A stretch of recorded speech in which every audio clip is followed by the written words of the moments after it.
Welcome to the Maske coaching classes YouTube channel. Maske coaching classes Delhi gate Ahmednagar, Balikashram road Ahmednagar, Ahilyanagar. Maske coaching classes Ahilyanagar. Welcome to the Maske coaching classes YouTube channel. आपलं सर्वांचं स्वागत आहे. आपण आज बघणार आहे विद्यार्थी मित्रांनो की MST CET 2025 याच्यामध्ये काय बदल केला गव्हर्नमेंटनी. त्याच्यामध्ये नवीन चॅप्टर कोणते आले. मॅथमॅटिक्समध्ये 11 सायन्सला त्यांनी एक चॅप्टर इंटरचेंज केला. म्हणजे काय केलं, कोनिक सेक्शन टाकलं आणि पहिले कोनिक सेक्शन आपल्याला चॅप्टर सिलेबसमध्ये टाकून दिला आणि एक चॅप्टर काढून टाकला. तर त्या चॅप्टरचं नाव आहे मेजर्स ऑफ डिस्पर्शन. आता MST CET 2025 मध्ये न्यू सिलेबसमध्ये किती चॅप्टर आहेत टोटल. 11वी सायन्सला बघा. Number of question asked in previous MST CET exam chapter wise distribution. Chapter wise distribution दिलेले क्वेश्चनचं कसे क्वेश्चन तुम्हाला ते विचारतात. आता नेम ऑफ दी चॅप्टर आहे. याच्यामध्ये 10 चॅप्टर 11वीचे राहणार आहेत आणि 15 चॅप्टर हे 12वीचे राहणार आहेत. मग टोटल 12वीचा जो सिलेबस असतो तो 80% असतो. 11वीचा जो असतो तो 20% असतो. मित्रांनो हे आपण लक्षात घ्यायचे. बघा याच्यामध्ये काय दिलंय, पहिले नेम ऑफ दी चॅप्टर्स म्हणजे trigonometry second, straight line, circle, then probability, complex number, permutations and combinations, functions, limits, continuity आणि 10 नंबरचं काय आहे कोनिक सेक्शन. असे टोटल तुम्हाला 10 चॅप्टर हे कोणत्या वर्गाचे आहेत. 11वी सायन्स. 11वी सायन्सचे हे जे 10 चॅप्टर आहेत हे विद्यार्थ्यांसाठी दिलेले आहेत, पेपरमध्ये दिलेले आहेत. आणि CETचा जो पेपर असतो त्यामध्ये आपल्याला हे 10 चॅप्टर येणार आहेत. मग या 10 चॅप्टरपैकी महत्त्वाचे चॅप्टर कोणते आहेत किंवा याला शॉर्टकट टेक्निक कशी वापरता येईल. तर याच्यामध्ये दिलेलं बघा, शिफ्ट वाईज तुम्हाला प्रत्येक वेळेस एका चॅप्टरवर एक प्रश्न कंपल्सरी येणार आहे. एका चॅप्टरवर एक प्रश्न म्हणजे कसं, जो 11वी सायन्स आहे त्याच्यामध्ये तुम्हाला ट्रिग्नोमेट्री असेल, स्ट्रेट लाईन असेल, सर्कल असेल, प्रत्येकावर काय येणार आहे एक एक प्रश्न येणार आहे. आता इथं 0 कशामुळे आहे, तर हा चॅप्टर यावर्षी नवीन आहे. ह्या चॅप्टरची एक्झाम व्हायची अजून बाकी आहे. एक्झाम झाल्यानंतर तिथं एक कंपल्सरी येणार. आता बघा 2021 ते 2024 नंबर ऑफ क्वेश्चन्स म्हणजे जे प्रश्न तुम्हाला विचारलेले आहेत CET मध्ये तिथं काउंट दिलेलं आहे मित्रांनो. आता 21ला बघा, 21ला काय होते 10 10 9 10 9 10 0 होतं शेवटी. 22ला काय झाले, थोडेसे प्रश्न वाढले. तर वाढले कशामुळं, तर number of students, increase the number of students, विद्यार्थ्याची संख्या वाढल्यामुळं काय झालं 2022ला काही क्वेश्चनची संख्या वाढली. सेम तसंच 2023ला हे सुद्धा कसं झालं, फॉर्म भरणाऱ्यांची संख्या वाढल्यामुळं काय झालं पुन्हा क्वेश्चन इन्क्रीज झाले. शिफ्ट वाईज क्वेश्चन इथं टोटल किती 16 शिफ्ट झाल्या. मग कधी 0, कधी 16, कधी 15 असे क्वेश्चन त्यांनी विचारले. तर हा कोनिक सेक्शन यावर्षी एक नवीन चॅप्टर त्यात ॲड केला. त्या चॅप्टरवर 2025ला तुम्हाला एक प्रश्न कंपल्सरी येणार आहे. मग आता शिफ्ट वाईज तर प्रत्येक याच्यातून तुम्हाला एक एक प्रश्न येणार. हे तुम्ही गांभीर्याने लक्षात घ्यायचे, लक्षात ठेवायचे. आता CET म्हणजे नेमकं काय, स्टेट बोर्ड आणि CET मध्ये काय फरक आहे. तर स्टेट बोर्डमध्ये विद्यार्थ्याला प्रश्नपत्रिका दिलेली असती, उत्तरपत्रिका दिलेली असती. प्रश्नपत्रिका दिलेली असती, उत्तरपत्रिका दिलेली असती. त्याच्यावरून तो विद्यार्थी पेपर लिहित असतो. म्हणजे 12वी सायन्सला काय असतं, एक प्रश्नपत्रिका एक उत्तरपत्रिका अशा 2 गोष्टी असतात. CETला तसं नसतं. MST CETला काय असतं, प्रश्नपत्रिका तीच, उत्तरपत्रिका तीच. मग प्रश्नपत्रिका आणि उत्तरपत्रिका कोणती, तर तुमची कम्प्युटर स्क्रीन ऑनलाईन पेपर होतात मागच्या 3-4 वर्षापासून. तर तुमची कम्प्युटर स्क्रीन झाली. CET साठी प्रश्नपत्रिका आणि उत्तरपत्रिका. आता बोर्डामध्ये कसं आपल्याला लिहावं लागतं की कोणत्या प्रश्नाचं उत्तर बरोबर आहे, ते आन्सर तसं आलं पाहिजे, ते आपल्याला लिहिणं कंपल्सरी गरजेचं आहे. पण सीईटीला तसं नाही मित्रांनो. सीईटीला कसं आहे, एक प्रश्न दिलेला असतो आणि त्याचे 4 ऑप्शन असतात. मग ते 4 ऑप्शन मध्ये एकच आन्सर करेक्ट आहे मित्रांनो. Only one answer correct. मग ते आन्सर कोणतं करेक्ट आहे तर ते तुम्हाला माहिती आहे. प्रश्नामध्ये डिपेंड्स ऑन क्वेश्चन, प्रश्न कसा विचारला, काय विचारला, त्याचा तुम्ही काय करायचं आहे, विचार करायचा आणि सोडवायचं. 4ही पैकी तुमचा एकच प्रश्न आहे. MST CET सीईटीला निगेटिव्ह मार्किंग नसते, हे लक्षात ठेवायचं. मग 11वीचा किती टक्के सिलेबस असतो तर 20% सिलेबस असतो. 11 सायन्सचा तुम्हाला 20% हा सिलेबस असतो आणि 12वी सायन्सचा पूर्ण सिलेबस असतो 80%. पण सगळे चॅप्टर, ऑल चॅप्टर्स आपल्याला दिलेले असतात. तर हे याच्या टेक्निक, ते सोडवायचे प्रश्न कसे, त्याचे PYQ, हे सगळं आपलं ॲपमध्ये दिलेलं आहे. ॲपची लिंक तुम्हाला डिस्क्रिप्शनमध्ये दिलेली आहे, त्याच्यावर तुमच्या सगळ्या गोष्टी लक्षात येतील. आता हे झालं 11वी बद्दल. 11वी सायन्सचे चॅप्टर CET मध्ये. आता याच्यामध्ये आपल्याला काय दिलंय मित्रांनो, तर काही चॅप्टर एकदम सोपे असतात, डायरेक्ट आन्सर आपल्याला सोडवता येतं. मग फॉर एक्झाम्पल याच्यामधलं बघू आपण. Complex number, straight line, functions, limits, continuity, हे जे चॅप्टर आहेत, हे चॅप्टर तुम्हाला डायरेक्ट सॉल्व करता येतात. सोपी कला असते एकदम. चॅप्टर सोडवण्याची कला ही आपल्या लक्षात आली पाहिजेत, आपण ती वापरला पाहिजेत, राईट. आता याच्यामध्ये 12th सायन्स बघा. याच्यामध्ये काय दिलंय बघा आपल्याला, तर हे 12वी science. Number of question asked in previous MST CET exam, chapter wise distribution, maths 12th. म्हणजे 12वी सायन्स आणि CETला कोणकोणते चॅप्टर महत्त्वाचे आहेत, कोणकोणते चॅप्टर तुम्ही केले पाहिजेत, याचं विश्लेषण मी तुम्हाला इथे सांगणार आहे. विद्यार्थी मित्रांनो, तुम्ही याचाही स्क्रीनशॉट घेऊ शकता, स्क्रीनशॉट तुम्ही काढू शकता, डायरेक्ट तुम्हाला लक्ष देईल स्क्रीनशॉट काढण्यासाठी. आता बघा याच्यामध्ये काय दिलं, टोटल 15 चॅप्टर आहेत मित्रांनो. किती? 15 चॅप्टर्स. तर ह्या 15 पैकी 12वी सायन्सचा पेपर जर तुम्हाला द्यायचा आहे कंपल्सरी, तर तुम्हाला मी काही चॅप्टर स्टार करून देणार आहे की ती तुम्ही कंपल्सरी करायची. एखाद्या विद्यार्थ्याला 10वीला 35%.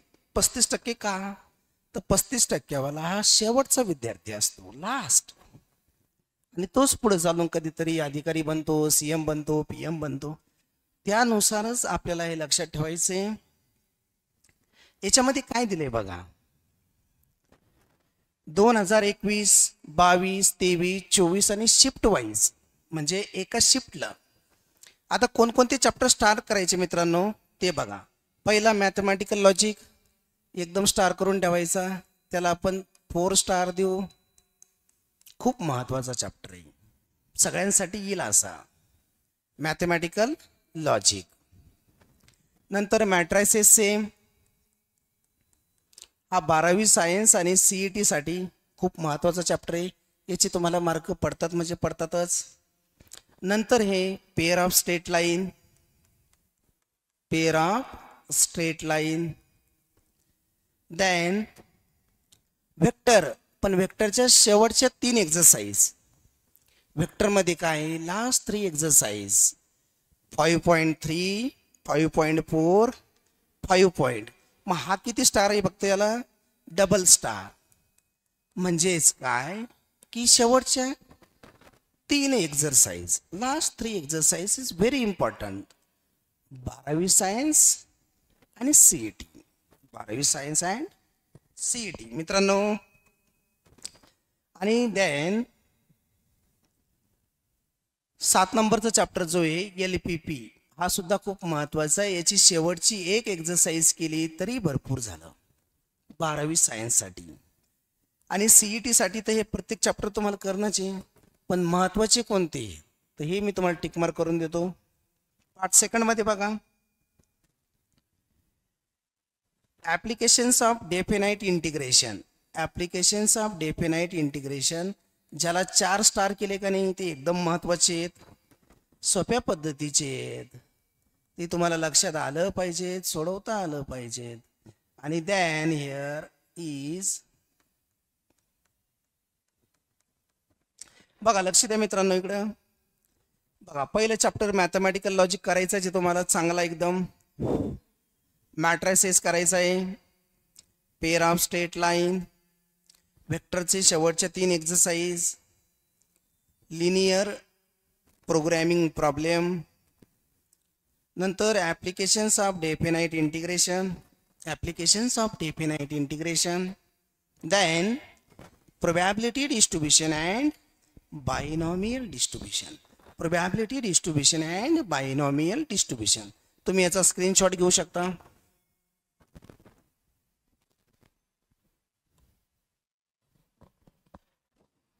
बघा आता लक्ष द्या इकडे सर्वांनी. सीईटी, एमएसटी सीईटी मध्ये याच्यातून तुम्हाला ॲनालिसिस केलेलं आहे बघा. आता सगळ्यात जास्त क्वेश्चन कुठून येतात बघा, एक तर व्हेक्टर्स,